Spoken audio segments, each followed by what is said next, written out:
Bom dia para quem é de bom dia, boa noite para quem é da boa noite, 93 para quem é de 93, paz profunda para quem é de paz profunda.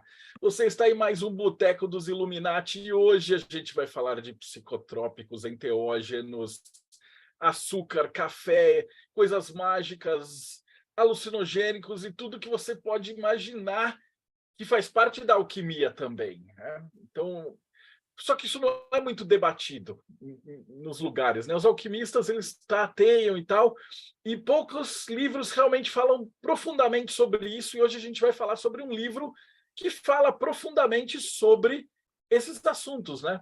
Então, antes de chamar o nosso palestrante da noite, pelo projeto Mayhem, Rodrigo Lutarque. Salve, pessoal. Eu quero saber se eu consigo fazer alquimia nesse sentido com café, porque eu bebo muito café. Diretamente do Japão, Robson Belli. Ohayou gozaimasu. Saudações de alguém que é viciado em açúcar. Aí o nosso convidado da noite não é um convidado, na verdade, ele já é sócio fundador da parada toda aqui, diretamente do Morte Súbita, Thiago Tamosauskas. Olá, galera, boa noite. Prazer estar aqui com vocês de novo. E hoje o assunto é polêmico, né? Mas é um assunto que eu acho bastante relevante justamente por ser tabu, né? As pessoas ou às vezes tomam opiniões muito extremadas sem ter qualquer experiência, sem ter qualquer meditação a respeito. Geralmente se compra uma ideia e se defende ela, né? Aqui no Brasil é muito comum que as decisões do que é certo e do que é errado venham em pacotes. E você compra o pacote inteiro e não decide, não acaba não pensando muito a respeito. E a minha proposta é justamente fazer a galera pensar a respeito. Então, Eu gostei do subtítulo, cara. Quimiognose alquímica para psiconautas responsáveis. Curti muito isso. O título, né? Fala do título primeiro, é Psicotropicon, porque o assunto são psicotrópicos. Como vocês já adiantaram, não é só sobre psicodélicos, enteógenos, tem esse assunto também, mas é sobre um pouco mais vasto, né? A questão. É mais sobre todos os tipos de coisas que a gente pode consumir que podem afetar a nossa mente. Eu gosto de falar que talvez o estudo dos psicotrópicos faça parte de uma definição mais abrangente do que a espagiria, porque a espagiria, stricto sensu, né, é uma arte de você extrair o divino das coisas e reunir em si mesmo. Mas lato sensu, a espagiria é qualquer coisa que altera, qualquer coisa que você extrai do universo e que você coloca no seu universo interior e altera a sua mente. Então seriam 4 eixos assim do que interessa para o alquimista. Tem a alquimia espiritual, que não é muito diferente do hermetismo, que é quando a mente muda a mente, a consciência muda a consciência. Aí você tem a química, que é quando a matéria muda a matéria, que é uma parte da ciência, tal, que nasceu da alquimia, mas tudo bem, foi separada. Aí você tem a magia, que é quando a consciência muda a matéria, ou a mente muda o mundo.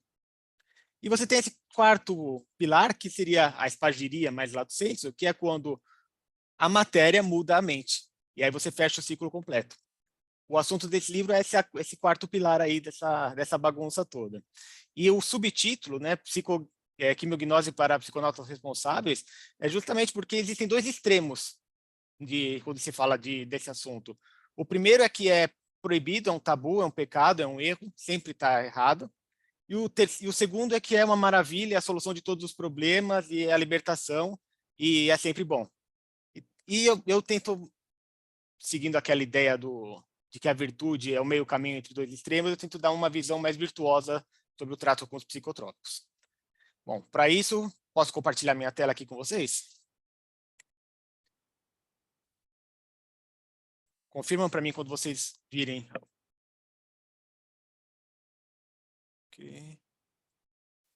Ok, vamos lá. Apresentação. Ok. Aqui o símbolo, né, que eu gosto de usar para esse livro é o cálice de Ígia. Ígia é uma deusa que tem a ver com o sentido da palavra higiene, higiedade, que é você ter uma certa pureza e usar com sabedoria. E a ideia é parecida com aquele lema budista de que o iluminado pode segurar o veneno com a mão, porque ele não tem feridas. Então ele consegue tratar com os venenos. A ideia do psicotrópico é justamente essa, né? a famosa frase do Paracelso, que o veneno está na dose. A frase correta não é assim, né? Essa é a frase popular. A frase correta é: tudo tem veneno.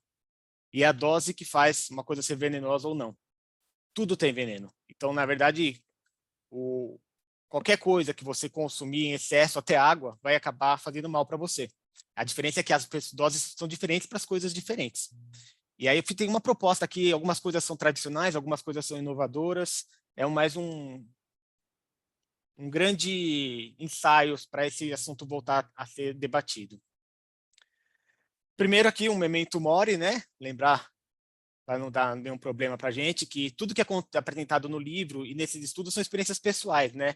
E não é para ninguém saindo fazer besteira. Apesar de eu ter tido um cuidado muito grande na escrever, eu não trato nada de nenhuma droga ilegal no sentido de prática. Eu falo delas abertamente na teoria, porque é um conhecimento importante, até para a questão de redução de danos, mas na parte da prática eu sempre procuro psicotrópicos legalizados, ou que não são proibidos nem nada do gênero. Mas, de qualquer jeito, fiquem atentos, não consuma nada sem falar com o seu médico, não consuma nada de forma irresponsável.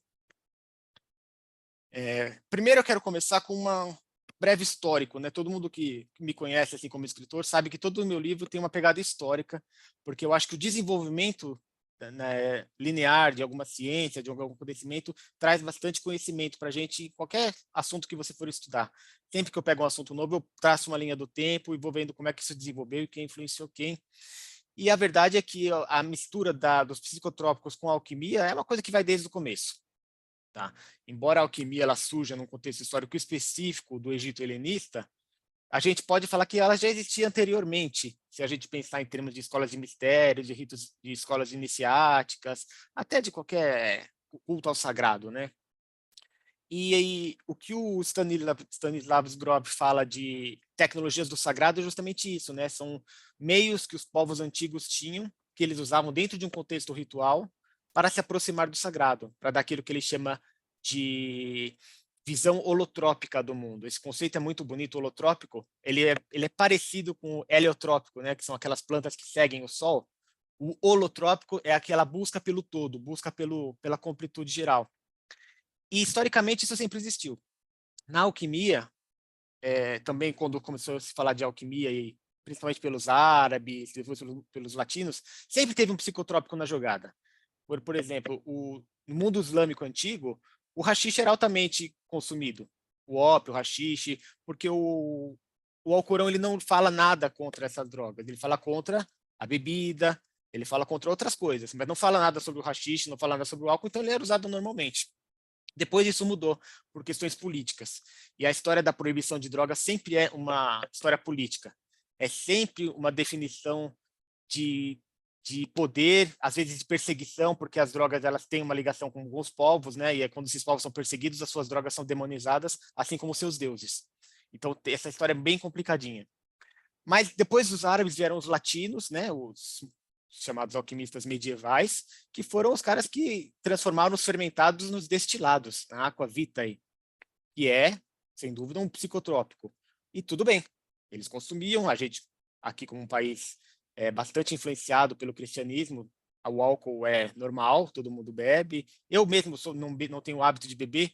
Aliás, é interessante eu falar isso na apresentação, que eu não uso nenhum psicotrópico de forma regular. Eu acho que todos eles são muito especiais para serem usados assim ao relento. Então, embora no Brasil seja comum se beber, mas não usar outras drogas. Aí, na Renascença, nós tivemos uma experimentação maior, porque a fase da alquimia da Renascença significa que a alquimia saiu da mão da igreja e começou a ir para outras pessoas. Nós temos né, os chamados leigos alquímicos, que leigo não é uma boa palavra, mas quer dizer que eles não eram mais padres. Então temos Paracelso, temos Nicolas Flamel, que é uma galera que estava tirando o eixo católico da alquimia. E nessa época se falava da mandrágora, da beladona, do absinto, principalmente do láudano. O láudano, para quem não sabe, é um composto baseado no ópio, e que o Paracelso falava assim, glorificava muito como um remédio muito valioso para vários tipos de males. Então, como nessa época não tinha uma lei falando que algumas drogas eram do mal, algumas eram do bem, então eles experimentavam bastante. Quando que começou esse problema? Bom, nas navegações, as drogas foram migradas. Então, o tabaco foi para a Europa, a maconha foi para a América, os destilados chegaram na África, e aí começou a ter uma briga de poder. Porque quem controlava, né, aquela droga em particular geralmente era o povo de origem, não sempre, mas geralmente. E aí a droga do estrangeiro virou do mal e a droga que a gente controla é uma droga do bem. Por isso que, por exemplo, no Brasil, a maconha veio com os escravos, os escravizados africanos. Então, assim como o samba foi proibido, assim como os cultos afro-americanos, os cultos afros foram proibidos, a maconha também foi proibida no mesmo balaio. Então, toda a proibição de droga tem a ver com uma perseguição, com um interesse político, não necessariamente uma perseguição. Na verdade, é dinheiro, né? Quem está controlando isso aí? A cocaína só é do mal porque não está na mão dos Estados Unidos, né? Tá também da América do Sul, e aí vai. Isso não quer dizer que as drogas façam sempre bem. Não estou falando aqui que ela é proibida, que por ela ser proibida por razões políticas quer dizer que ela não faz mal para o corpo. Não, não é isso. Mas existem razões que têm que ser discutidas. Bom, depois dessa mistura que aconteceu na Renascença, na época das navegações, aí se começou de fato aí a guerra, né? Então nós tivemos a Guerra das Especiarias, que aconteceram, que era o domínio dos mares para quem ia levar as especiarias para o mundo todo. E a gente não está falando só de pimenta do reino, né? Estamos falando de noz moscada, de outras coisas que eram traficadas por aí. Então isso aí entra nessa questão do domínio. Aí o emblemático, né, a Guerra do Ópio na China, que acabou se concluindo na Convenção Internacional contra o Ópio, que foi assim o marco do começo da guerra contra as drogas. Mas aí você vê que é uma questão de poder mesmo. Só que nessa época, né, quando estava tendo a Guerra do Ópio, um pouco depois, a gente tinha um cara chamado Aleister Crowley, que viveu praticamente no lugar onde mais tinha acesso a drogas do mundo todo naquele período. E ele usou bastante.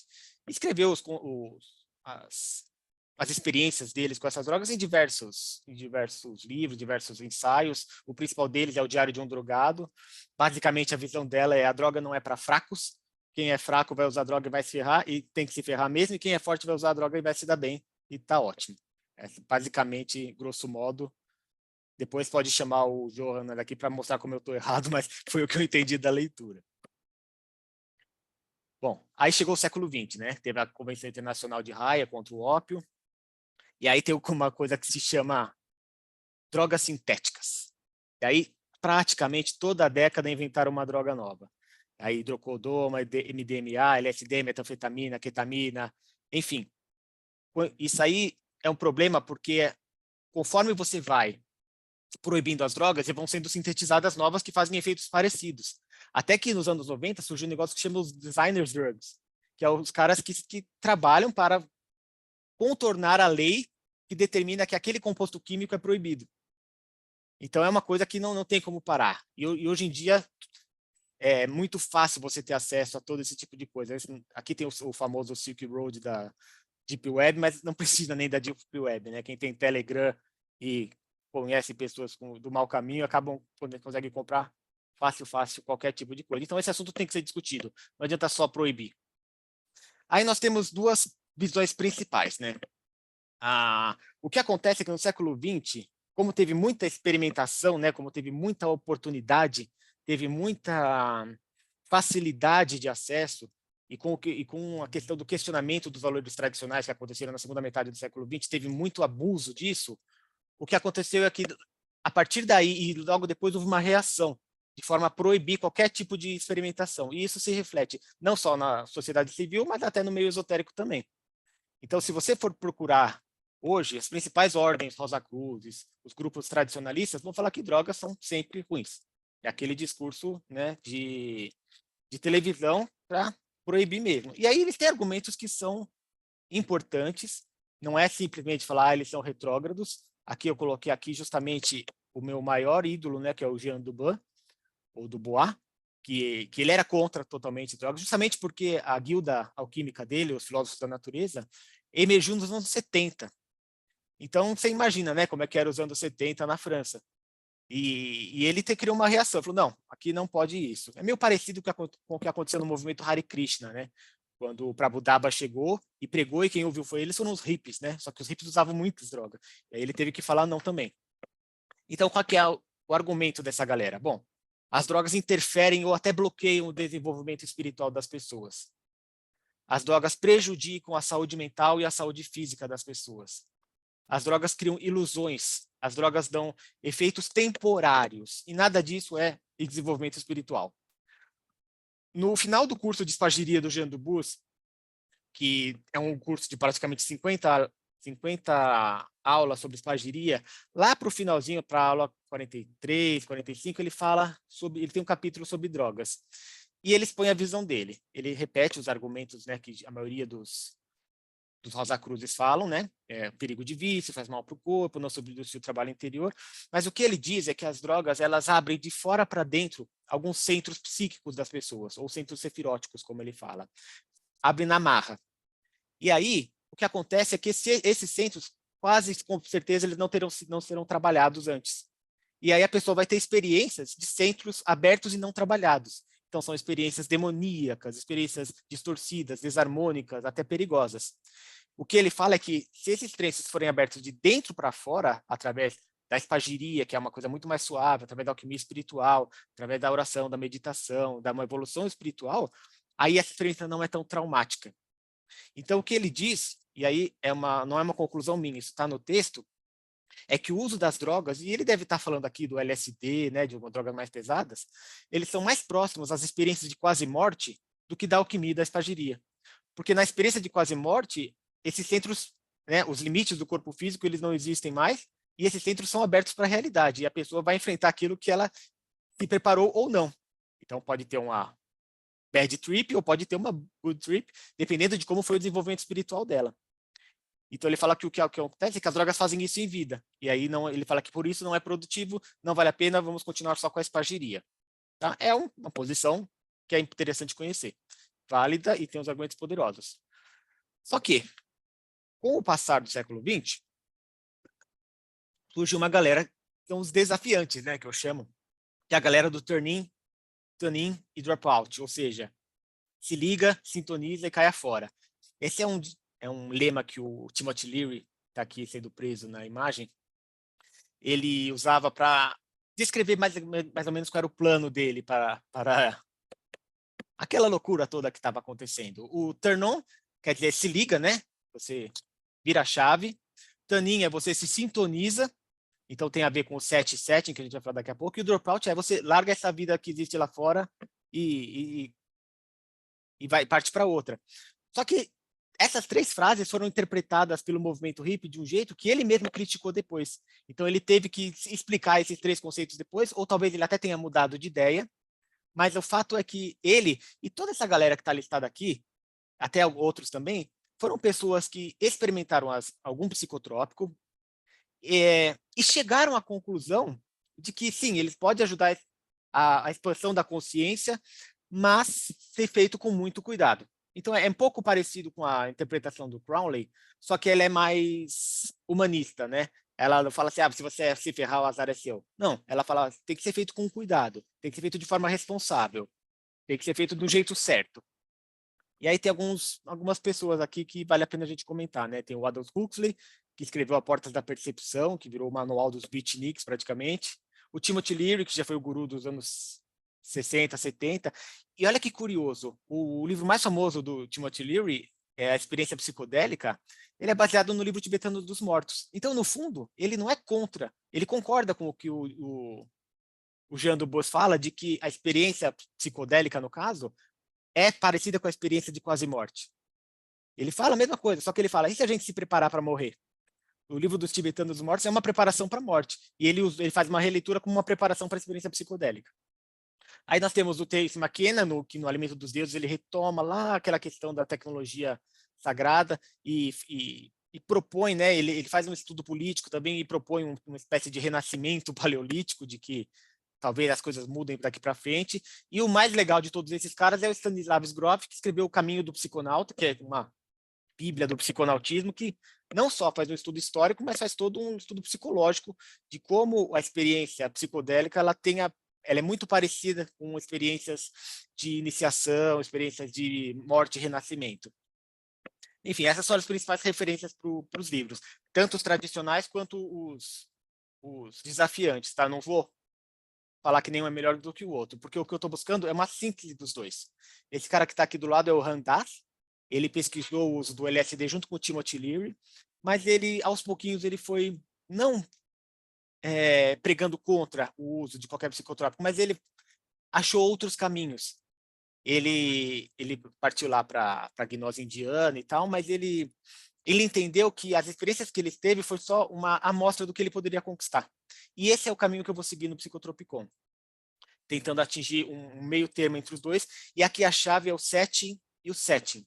Setting é um conceito do Timothy Leary para uso do psicodélico, mas eu acredito que ele pode ser aplicado para qualquer psicotrópico. Vocês vão ver daqui a pouquinho que eu classifiquei os psicotrópicos baseados nos metais da alquimia, e o setting e o setting são os valores que eu acho que são a chave para você usar bem qualquer uma dessas substâncias. Set tem a ver com o que está na sua cabeça, e o setting tem a ver com o que está ao seu redor, né? O ambiente em que você está. Qual que é essa síntese que eu quero chegar? Bom, nem a proibição, nem o vale tudo, mas o uso consciente e o responsável. O que acontece é que esses experimentadores, por não serem aceitos pelo ocultistas, hermetismos, religiosos anteriores a eles, o que eles fizeram? Eles abandonaram a tradição. Então tentaram remapear o que já estava mapeado. Então, o que eu estou falando aqui é que os psicotrópicos não precisam ser abandonados, mas a tradição também não precisa. É possível encontrar um meio termo. Aqui fala que as drogas podem prejudicar o corpo e a mente. Sim, isso é verdade. Mas elas também podem ser úteis. As drogas podem bloquear o desenvolvimento espiritual? Com certeza. Mas a religião também pode. Porque se a religião virar fanatismo, será que ela vai estar fazendo bem para o seu desenvolvimento espiritual? A magia, a prática mágica também pode fazer mal para o seu desenvolvimento espiritual. Se ela virar o foco total daquilo, se ela virar só pura feitiçaria. O próprio trabalho, né, que ora et labora, que está no lema dos alquimistas, pode ser prejudicial se ele virar um ídolo. Então, tudo pode ser prejudicial porque a dose está no veneno. Aí aqui eu coloquei duas frasezinhas para me lembrar, para explicar um pouquinho melhor o que é o setting e o que é o set. O Rat Park, ou a Ratolândia, é um experimento que aconteceu no Canadá, não muito tempo atrás. E eles estavam estudando o efeito da morfina nos ratos, né? E o que acontecia? Era uma gaiola em que tinha morfina para um ratinho poder pegar à vontade, quanto ele quisesse de morfina, e tinha comida e a aguinha dele também, e o negocinho lá para ele ficar girando. E a experiência mostrou que, quando você oferecia morfina para os ratos, eles só queriam morfina, não queriam mais comer. E acabavam morrendo de fome. Ai, nossa, que coisa, né? Aí, olha o que eles proporam. Vamos fazer o seguinte, vamos mudar essa gaiola. Em vez de fazer uma gaiolinha, colocaram um gaiolão gigante, com muito mais coisa para ele fazer, com piscininha, com pedrinhas, com túnel, com ratinhas junto, com companhia, com coisas acontecendo, coisas para eles fazerem, com planta, um ecossistema mesmo. E morfina para eles pegarem quando eles quiserem. Nesse caso, eles não ligaram tanto para a morfina, porque eles tinham tudo aquele ambiente em torno dele. O problema não era a morfina, era a gaiola. Ou seja, era o ambiente. Esse é o setting. E o set quer dizer o que está na sua cabeça. A diferença de um psicodélico para o enteógeno é o contexto sagrado. Se você pega um psicodélico e coloca num contexto religioso, sagrado, aquele lá não vai te fazer o mesmo efeito de que se você usar um psicodélico num beco escuro porque é proibido, ninguém pode saber. Você já está mal. É claro que você vai ter uma viagem ruim. Então, essa é o que eu tenho por trás de todo... o fundo de todo o livro vai ser isso daqui. Aí o que eu proponho? Uma releitura de um conceito alquímico que chama via seca e via úmida.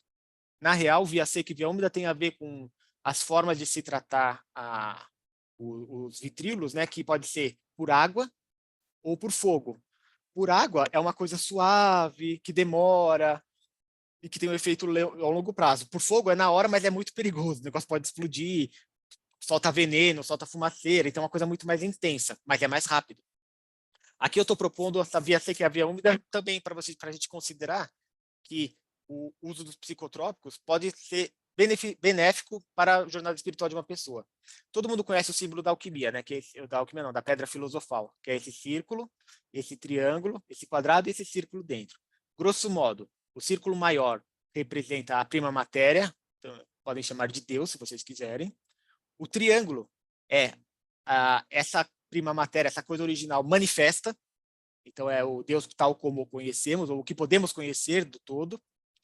O quadrado é o nosso microcosmo, né? O nosso eu encarnado, o nosso corpo, se quiser dizer, não só o corpo físico, o nosso mundinho pessoal. E o círculo interior, ele é o espírito interior, que é parecido com o que há em cima. O que está embaixo é semelhante ao que está em cima, mas não é a mesma coisa. E aí a gente entra no mistério chamado quadratura do círculo. Qual que é o desafio da quadratura do círculo? É você, usando apenas um compasso e uma régua, desenhar um círculo cuja área seja igual a de um quadrado. E aí eles te dão um quadrado. Na verdade, o símbolo da pedra filosofal é a resposta para como você fazer isso. Isso eu explico no livro direito como é que funciona. Mas eu só fiz esse preâmbulo aqui para explicar essas duas imagens que vocês estão vendo. O que acontece? Aqui você está tentando centralizar esse círculo interno, certo? Se vocês for verem aqui no original, que eu não botei nenhuma imagem aqui, mas esse círculo aqui ele fica dentro do quadrado, geralmente, porque é o seu espírito interior dentro do seu invólucro encarnado. O trabalho do alquimista é você centralizar esses dois círculos. Tem duas formas de você fazer isso. Uma é elevando ele para o centro. Quando você eleva ele para o centro, você perde o chão do chumbo e põe a cabeça para cima do estanho da vontade. E aí você tem uma experiência semelhante a alguém que tira a cabeça para fora da água e olha ao redor. Só que isso não consegue ficar por muito tempo, né? Porque você está sem chão. E aí você volta. Essa é a experiência que o psicotrópico pode te dar. Não só do psicodélico, mas de qualquer substância que muda a sua mente. Ela pode te dar uma experiência daquilo que você pode atingir se você crescer o bastante. A segunda imagem é o crescer o bastante, é o trabalho da alquimia espiritual, que é você ser digno para você alcançar, ter essa visão e ficar lá. Só que esse segundo é muito mais demorado. Então, a primeira, ela pode servir como uma experiência para te motivar, para te mostrar que aquilo existe, para te mostrar que aquilo é real, pode ser experimentado e que você, quando você olhar de novo, você vai reconhecer. Então, é semelhante a um test drive, a uma amostra grátis, a um trailer. Não é uma coisa definitiva, mas pode te ajudar a reconhecer quando a coisa definitiva chegar. E olha o que o Jean Dobos fala no final do curso de Cabala dele, que é o terceiro curso dele. Temos, após o estudo dos caminhos, várias lições cujos exercícios devem ser considerados como tratamentos de choque. Na verdade, eles podem desencadear uma rápida experiência psíquica que momentaneamente dá a certeza da realidade exterior. Mesmo que essa experiência seja temporária, ela fornece energia para a retomada do caminho. Ou seja, é praticamente a mesma coisa que eu falei aqui. Só que ele está falando no contexto da cabala cerimonial. Aqui eu estou falando que esse mesmo argumento dele pode ser usado para os psicotrópicos. Ok. Agora o psicotropicon propriamente dito. Eu propus uma nova classificação para os psicotrópicos, até porque antigamente a maioria dos psicotrópicos não existiam. Então eu tentei organizar o que a gente tem hoje com os 7 metais, ou 7 planetas, se você quiser. E o que nós temos? Começando aqui do chumbo. Os tanatopáticos, os simuladores da morte. Vai para o Vênus, os licantrópicos, aquilo que tira o seu animal interior. Vai para o ferro, os nootrópicos, né? Os da razão, aqueles psicotrópicos que te deixam mais inteligentes, né? Que fingem simuladores de inteligência.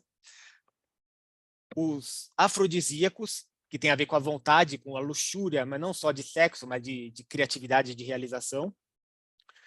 Os canabinoides, não achei a palavra melhor, mas são aqueles que têm semelhantes com a consciência de Mercúrio, que é aquela consciência do aqui e agora, né?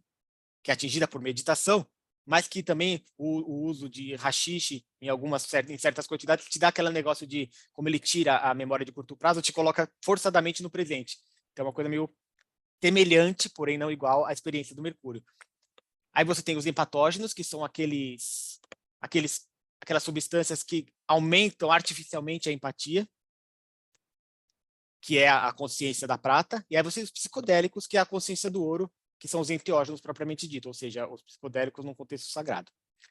No livro também, eu faço uma descrição de cada um, né, dessas classes de psicotrópicos, coloco elas num contexto histórico, de onde elas surgiram, falo quais são os efeitos esperados, falo de cuidados e controle de danos, porque tudo faz mal.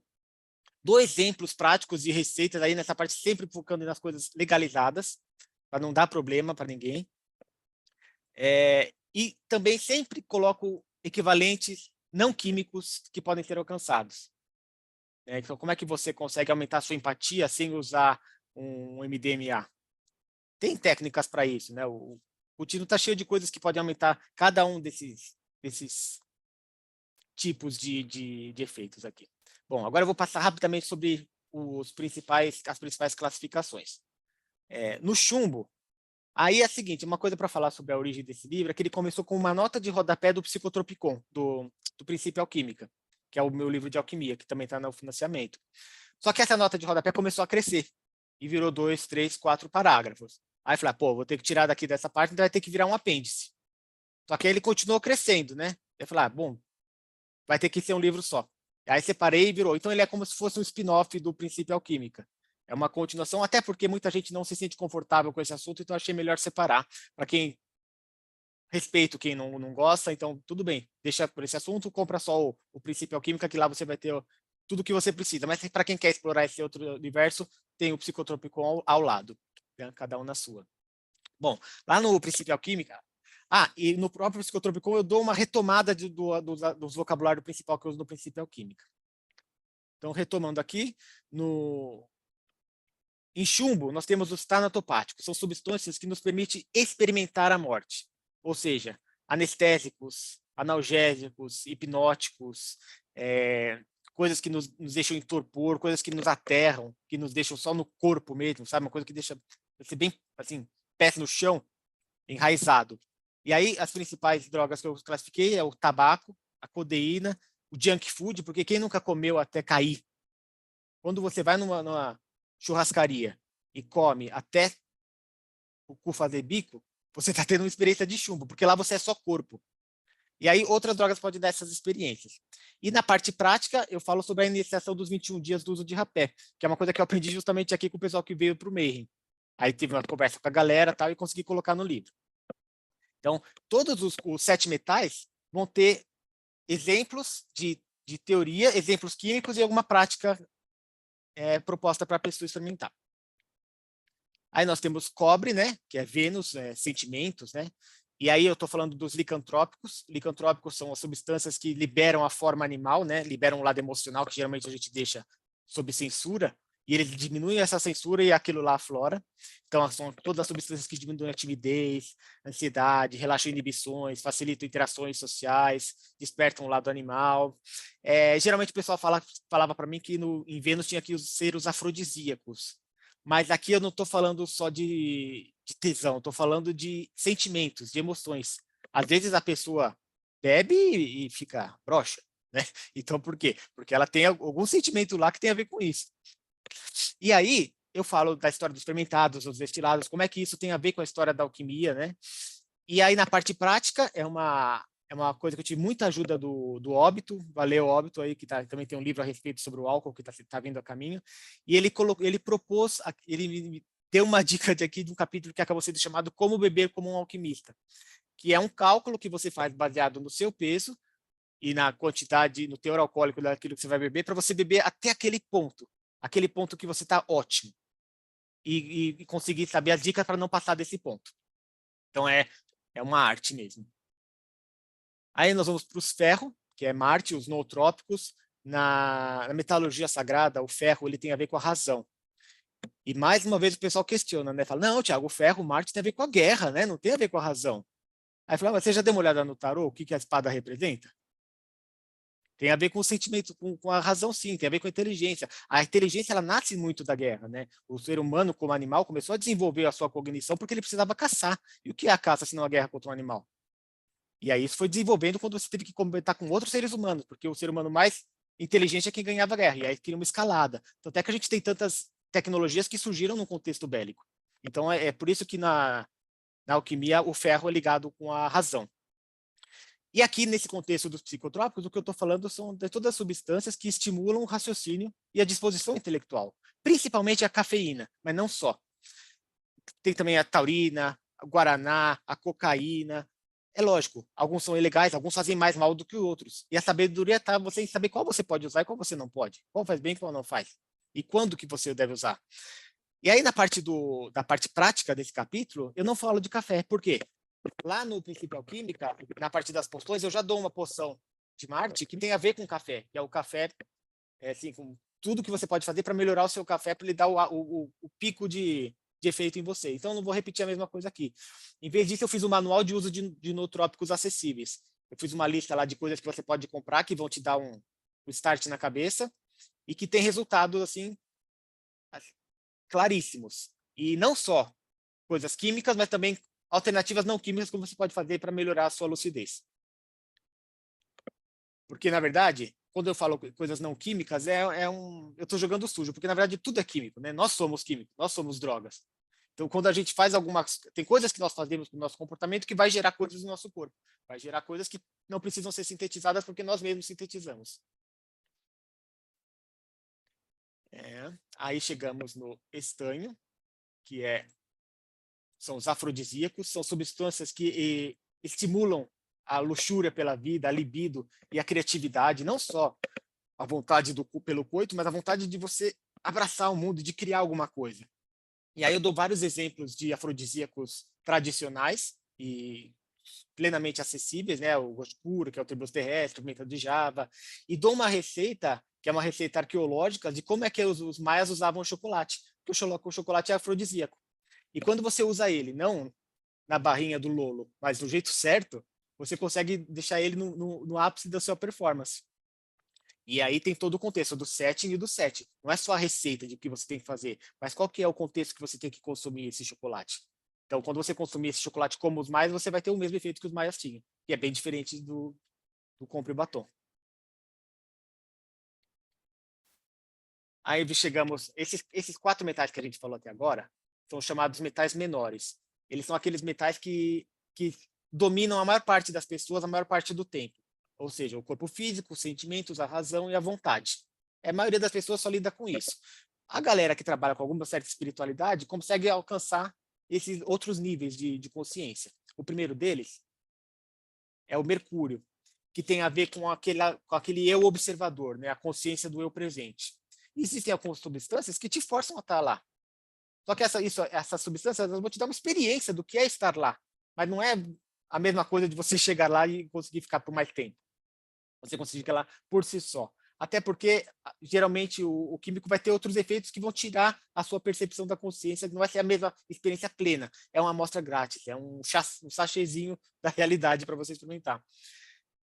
E aí nós temos a famosa cannabis, que eu acredito que em breve vai ser legalizada, mas enquanto ela não é, nós temos outras ervas que fornecem a mesma opção para você. A passiflora incarnata, a famosa lactusa virosa, que é o alface dos derviches, musa paradisíaca, tem outras ervas que você pode experimentar que dão o mesmo efeito, que não tem nenhum problema legal.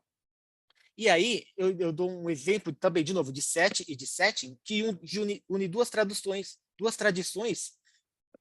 e essas tradições geralmente elas fazem isso com a cannabis, mas você pode fazer com as suas outras ervas legalizadas também, que são as dos Shaivas, né, os discípulos de Shiva, e aí fala das 5 hospitalidades e como é que você trabalha para criar um ambiente legal, e também pego dicas dos Rastafaris. Então, eu junto essas duas tradições para você fazer um contexto em que você pode usar os canabinoides, ou os parecidos com a cannabis, para despertar essa consciência do Mercúrio num contexto específico. Eu sou um pouco xiita na questão das drogas recreativas, respeito quem quer usar, eu mesmo não uso, porque eu acho que as drogas têm que usar num momento sagrado. Aliás, a gente nem falou a diferença do que é droga e do que é psicotrópico. Deixa eu voltar um pouquinho só para esse daqui, ó. É um vocabulário rápido que eu explico com muito mais detalhes lá no livro, tá? Bom, droga é qualquer coisa que altere a função biológica, mental ou física. Psicotrópico, eu devia ter falado isso no começo. Psicotrópico é aquilo que altera a psique, que altera a alma, né? Que altera a consciência. E narcótico é um termo que a mídia usa para falar de qualquer droga ilegal. Originalmente era só para pros que tem os efeitos narcóticos, né, que faz você ficar mais para baixo, mas não. Geralmente é usado para cocaína, que na verdade é o oposto, né? Deve deixar você doidão. E aí eu falei já a diferença dos hipatrióticos e psicodélicos, beleza, podemos prosseguir. E aqui está algumas das drogas mais populares hoje em dia. É interessante, né, que como essa questão das quais drogas são permitidas e quais são proibidas. Porque geralmente tem a ver com um exercício de poder. Então, se por um lado é totalmente errado você usar êxtase no escritório, beleza, eles até dão café, açúcar e analgésico para os funcionários. porque são drogas que colaboram com o capitalismo. Então, tudo bem. Bom, voltando aqui para os últimos dois, temos os psicotrópicos da prata, que são os empatógenos, são as substâncias que induzem empatia, harmonia, compreensão e conexão interpessoal. A mais forte, com certeza, é a MDMA, o famoso êxtase. E aqui é a única exceção do livro em que eu não encontrei uma opção química legalizada, né? Na verdade, até encontrei, né? Tem a ocitocina, que você pode comprar na farmácia, ocitocina hoje em dia. Se você quiser se apaixonar por alguém, você vai na farmácia antes, tome e depois você vai no jantar com a pessoa. Mas eu achei melhor não falar disso, porque é um remédio controlado e tal, então eu dei opções não químicas para aquilo. E ao pesquisar opções não químicas que despertem esses conceitos de empatia nas pessoas, eu acabei encontrando muitas práticas pagãs que, como, tipo, dança em grupo, dança em círculo, contato. É muito interessante quando você começa a pesquisar, a gente vê que nós mesmos somos um grande laboratório que produz aquelas coisas que nós precisamos. Aí toda essa parte. Aí o último capítulo eu fiz dividir em duas partes, né, que é os psicotrópicos de ouro, que são os psicodélicos e os enteógenos. Aí são substâncias que aí sim são aquelas substâncias, todas as substâncias na verdade são holotrópicas, né? Porque desde lá do chumbo você está buscando essa conexão com o todo. Mas quando você chega no ouro, o todo olha de volta para você. Então são substâncias que dão uma experiência arrebatadora, a morte do ego, experiência mística, mas é aquela coisa assim que é muito difícil pôr em palavras, só quem experimentou realmente que vai poder descrever, até porque é muito pessoal, né? E aí você entende a questão do saber, ousar, querer e calar. Eu acho que o calar tem a ver não com as técnicas, mas com a sua experiência pessoal. Porque sempre que você passa a experiência pessoal para outra pessoa, ela vai ser interpretada de um jeito diferente, você não vai conseguir expressar. O calar não é para ser segredo sobre as técnicas, mas sobre os resultados delas, eu acredito. Nesse capítulo, eu discuto a questão histórica do LSD, do DMT e principalmente dos cogumelos mágicos, que é onde eu tenho mais experiência. Eu já adianto, pessoal, todo mundo me pergunta se eu falo de ayahuasca, eu não falo, porque eu não experimentei ayahuasca. Acho que seria uma grande hipocrisia eu escrever sobre um negócio que eu não tenho experiência real. Talvez quem experimente possa traçar paralelos com o que eu falo com relação aos cogumelos mágicos. E eu escolhi os cogumelos porque eu acho que é muito mais dá muito mais autonomia para a pessoa. Eu tenho um pouco de resistência de experimentar a ayahuasca justamente porque ela, apesar de eu acreditar no setting, eu gosto de ter controle sobre o setting e o setting. Porque é muito fácil você, numa situação de uso de enteógeno, você usar isso como uma lavagem cerebral. E aí, o que você tem hoje? Você tem índio lá no Acre rezando o Pai Nosso. Então, complicado isso daí. E eu acho que o cogumelo é muito mais fácil de você dosar. Lembrando que o cogumelo mágico, a psilocibina, ela não é ilegal no Brasil. A única coisa que é ilegal é o princípio ativo isolado. Então, não é para você comprar cogumelo de cápsula, tal, mas cogumelo normal você pode ter em casa sem problema nenhum, não é problema nenhum. E faço um capítulo à parte falando sobre o DMT endógeno, que é o DMT, né, é uma das substâncias psicodélicas, mas as que nós mesmos produzimos durante o sono, ou de algumas experiências. E eu coloco algumas técnicas ocultas, que geralmente, né, das tradições, em que hoje se sabe que desperta o DMT. E a pessoa tem sonho lúcido, toda noite, né? Toda noite que você sonha, você está tendo uma experiência psicodélica. Né? É a sua alma se revelando. Todo sonho é isso. Então, eu coloco aqui exemplo de como você usar melhor os seus sonhos para isso. E aí, os apêndices, tem um capítulo sobre quimiognose e feitiçaria. Aí sim, tem a ver com magia. Aí eu coloco as visões dos principais magistas modernos, do pessoal da magia do caos, do Peter Carroll, que fala algumas besteiras no capítulo de quimiognose do psiconauta. Coloca a visão do Lavey, e quando é bom e quando não é bom. Quando prejudica e quando ajuda. Não é sempre que é bom, não é sempre que ajuda. Mas também pode ajudar em alguns momentos.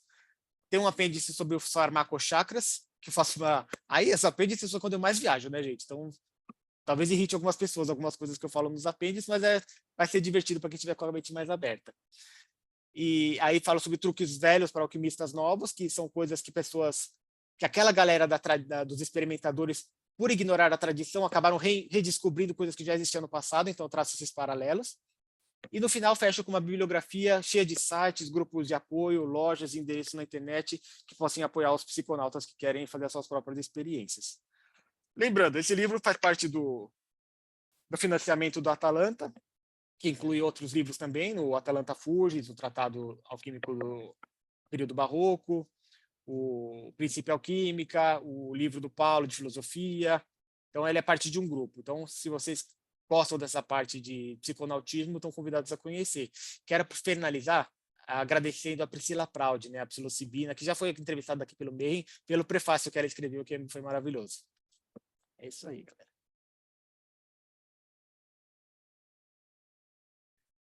Perguntas?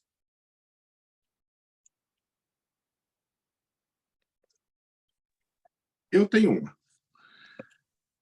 Você coloca alguma coisa de exercícios respiratórios, Sauskas, para alterar Já fazendo as perguntas, mas você já ia... Sim, sim. Naquela parte lá de truques velhos para alquimistas novos, tem a questão respiratória, sim. Até porque o Stanislavs Grof, ele acabou chegando à conclusão que a respiração holotrópica pode criar muitos efeitos interessantes. E não é difícil. E é muito curioso que a respiração holotrópica é praticamente a postura de morte do Sper. Então é um jeito de você atingir a gnose. Cara, a apresentação foi fantástica, maravilhosa. Eu estava pensando em fazer umas perguntas, mas você já ia respondendo na organização, então foi didático e perfeito. A Ana Paula comentou aqui, ó. Encerrar para a galera que está ouvindo a gente. Opa. A Ana Paula comentou assim na questão da ocitocina. Mulheres têm vantagens. Experimentamos doses homéricas de ocitocina no parto. Essa ocitocina sintética que vem de hoje, ela é justamente para ajudar na lactação das mulheres. Então, você está totalmente certo. Maravilhoso. Bom, e para quem está assistindo a gente, o link para financiamento coletivo está aqui embaixo. Como os livros já estão prontos, a gente vai fazer um financiamento coletivo rápido, que já é para mandar esses livros para a gráfica, para todo mundo ter eles em mãos próxima, né? A gente já fez as capas, mas a Priscila conseguiu um novo artista e a gente está refazendo as capas e eu acho que vai ficar maravilhosas. A hora que ficar pronto, a gente vai divulgar. E eu acho que por isso é hoje. Hoje é só, né? Rodrigo Lutarque, suas considerações finais. Eu estou acompanhando o trabalho do nosso alquimista aí de plantão, Sauska. Esse psicotrópico, eu tenho ele no já li, e é um livro vivo. Esses livros dele, eles não param de crescer, de ampliar e de você querer mais e mais. E eu estou bem empolgado com o projeto, estou querendo já pegar o físico e o papelzinho e ler. Assim, tá muito bom mesmo. Robson Belli, suas considerações finais. Bom, eu acho importante as pessoas lerem com uma mentalidade mais aberta, porque uma vez que você se livrou do jugo da religião e veio para o ocultismo, meu irmão, abra sua mente e estude um pouco mais antes de falar besteira por aí. Larga desse puritanismo nojento que você já deveria ter abandonado quando você saiu da religião e veio para o ocultismo e comece a estudar. Vai fazer muito bem para você. Maravilhoso. Thiago, só tenho que te agradecer, cara. Como sempre, é uma honra ter você aqui no Boteco. E para mim e para a Priscila tem sido uma honra a gente poder estar fazendo esse financiamento, que vai ser eu acho que vai ser uma das coisas mais legais que a gente vai ter feito esse semestre em matéria de publicação. Então é isso, galera. Eu vou encerrando. Para quem está acompanhando a gente no YouTube, não esquece, segue o canal e ativa o sininho, porque o YouTube agora ele só está divulgando vídeo de 10 minutos com dancinha e essas paradas todas, então a gente precisa da ajuda de vocês. Então coloca os links, né? O link do vídeo, divulga nos canais, no Facebook também não distribui mais nada, mas avisa os teus amigos, manda pelo WhatsApp, pelo Telegram, para ajudar a gente a divulgar. Essa entrevista é a de número 415, então tem 414 entrevistas para trás, muito legais. A gente tem uma sessão inteira só de enteógeno, uma de alquimia, de cabala, de astrologia, de tarô, o que você imaginar. A gente já entrevistou muito cara fera, e são bate-papos enormes, com perguntas profundas, perguntas jacobínicas, né? Filosóficas no meio.